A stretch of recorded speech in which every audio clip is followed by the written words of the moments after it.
अयोध्या में राम मंदिर प्राण प्रतिष्ठा समारोह को लेकर उत्तराखंड सरकार ने 22 जनवरी को सरकारी दफ्तरों में आधे दिन की छुट्टी घोषित की है। इस संबंध में आदेश जारी कर दिए गए हैं। आदेश के बाद कर्मचारी नेताओं ने कहा कि सरकार द्वारा सरकारी कार्यों में आधा दिन का अवकाश किया गया है, जो कि औचित्यहीन है।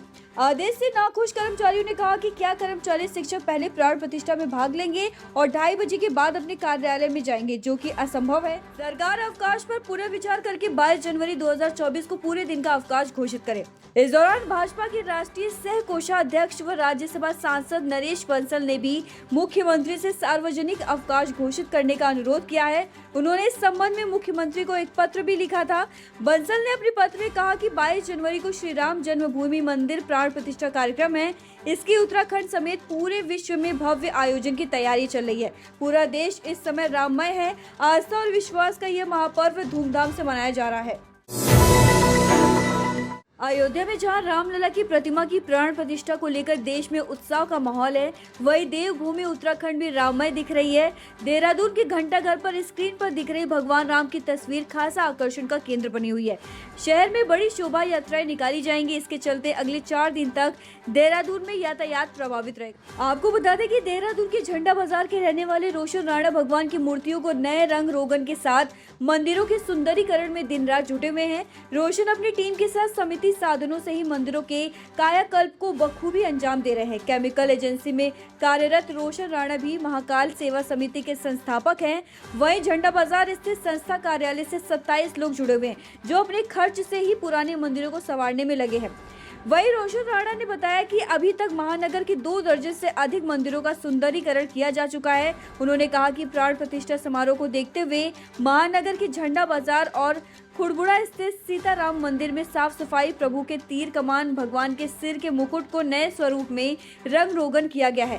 साथ ही मंदिरों में विशेष स्वच्छता का कार्य लगातार जारी है।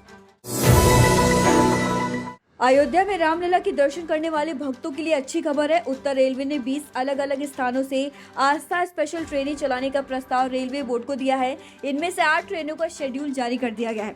आपको बता दें कि पहली ट्रेन 25 जनवरी को देहरादून से अयोध्या के लिए प्रस्थान करेगी।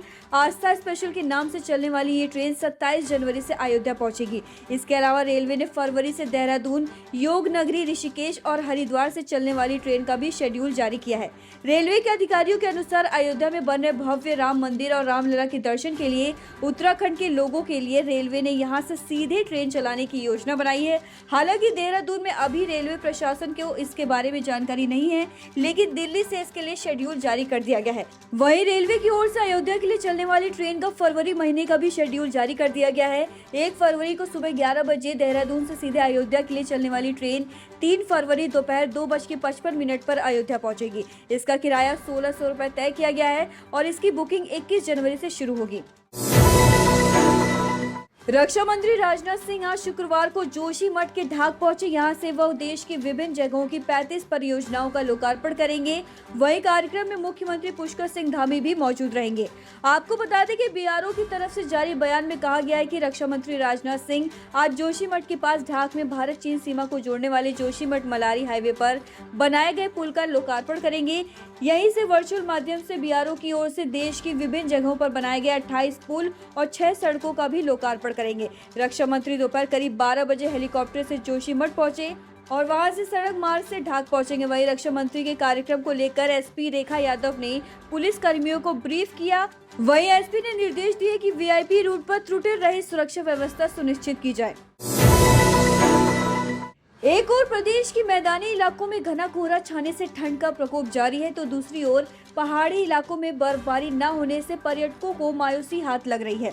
आपको बता दें कि मौसम वैज्ञानिकों की माने तो उत्तराखंड के मौसम में ऐसा बदलाव करीब 16 साल बाद दिखा, जब सर्दियों में बर्फबारी के साथ प्री और पोस्ट मानसून की बारिश के आंकड़ों में भी कमी आई है। दिसंबर जनवरी में बर्फ से अटी रहने वाली वादियों में इस बार न के बराबर बर्फबारी हुई। हालांकि बीते बुधवार को पर्वतीय इलाकों में साल की पहली बर्फबारी हुई तो पर्यटन कारोबार से जुड़े लोगों के चेहरे खिल उठे, लेकिन आने वाले दिनों में बारिश या बर्फबारी की संभावना नहीं है। मौसम विज्ञान केंद्र की माने तो प्रदेश भर में पर्वतीय इलाकों में दिसंबर की औसतन 3.3 इंच बर्फबारी होती है, लेकिन बीते साल दिसंबर से सिर्फ एक बार ही बर्फबारी हुई है, जबकि मानसून के बाद और मानसून से पहले 10-10% बारिश हुई।